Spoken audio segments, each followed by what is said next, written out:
Assalamualaikum warahmatullahi wabarakatuh. Good morning po sa lahat. Ako po si Michelle.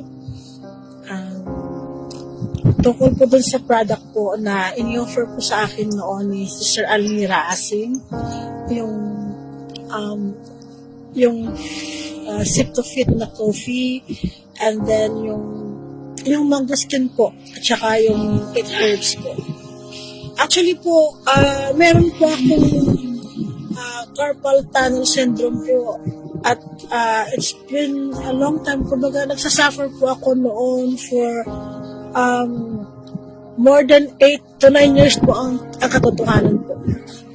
Actually, more than that pa. Kasi ito po, naramdaman ko po to tuwing every time po na buntis po ako, masakit po talaga yung kamay ko.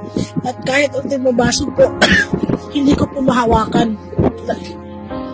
So, nung lately na po, yung pain po sa kamay ko ay lumalala na po siya. Lagi na po siyang masakit, halos 24 hours a day na po siya, 7 days a week na po yung pain. So, dinadala-dala ko lang po yun. Hindi po ako makapagtrabaho, hindi ako kahit yung plato, huhugasan, hindi ako makapaghugas ng plato dahil kapag naghugas na ako ng plato, maya-maya niyan, aandar na po yung sakit sa kamay ko at ilang araw na po ako na sobrang sakit po at yung katotohanan po, umiyak po talaga ako sa pain. Ganun po talaga kasakit yung dalawang kamay ko po. Dalawang kamay ko po talaga ang affected po.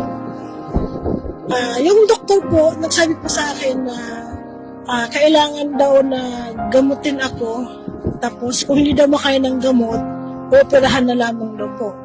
Pero hindi po nangyari noon kasi nga po, nabuntis po ako that time.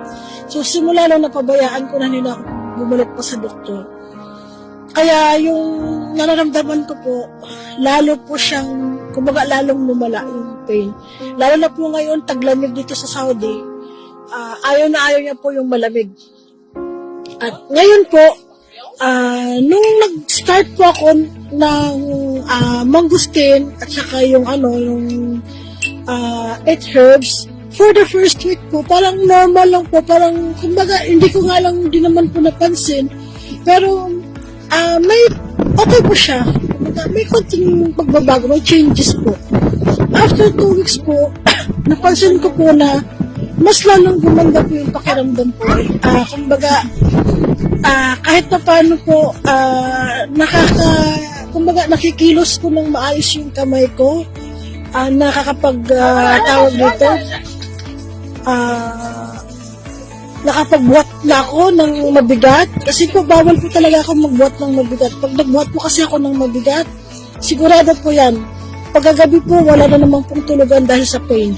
So, nakaka-umpisa na po ako like ng mga 10 kilos po, na nakakarga ko na po yung 10 kilos na yan. So, after 3 weeks po ng paggamit ko po, mas lalo pong naging maganda yung pakiramdam ko. Mas lalo pong, kumbaga yung pamamalas ng paa at ng mga kamay ko po, natanggal na po. Nawala po yung pamamalas.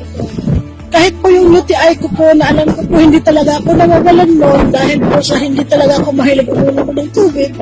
Without any medication po from the doctor po, ay gumaling po ako.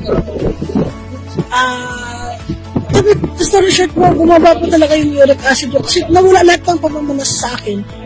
At ngayon po, 2 months na po akong gumagamit ko noon. Nagtitake po ng mangosteen at ng 8 herbs. At alhamdulillah po, masasabi ko po na hindi po totally na nawala lahat. Pero kumbaga, nasa 90% po ay wala na po yung pain. Nakatulog na po ako ng mahimbing. Ngayon po, early pa lang po, inaantok na ako. Unlike dati po, hanggang umaga po wala akong itulog. 24 hours po wala po akong tulog. Simulat mo na nag-take po ako, early na po ako nakakatulog. Like, 8 o'clock po, antok na po ako niyan.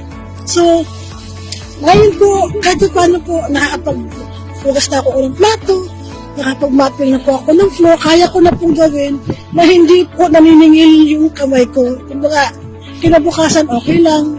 So, minsan po na-try ko po nung nagkasakit po yung nagkasakit kami lahat dito sa bahay.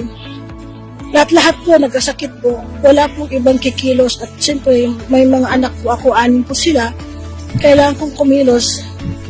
Sinubukan ko po, nagugas ng plato, naglinis, nagluto. Lahat po, ginawa ko po yun. At alhamdulillah po, wala pong, hindi po sumakit yung mga kamay ko. So yan po yung masasabi ko, nagpapasalamat ko na sa tulong po nitong gamot ninyo, unang-una po kay Allah subhanahu wa ta'ala, at sa mga gamot na itong mga supplement, food supplement po, actually food supplement, na tinatake ko po at naging okay po ang lahat. At ina-encourage ko po yung iba dyan na may mga katulad ko po na problema. Try niyo po, baka pumahiyan po kayo. Maraming salamat po.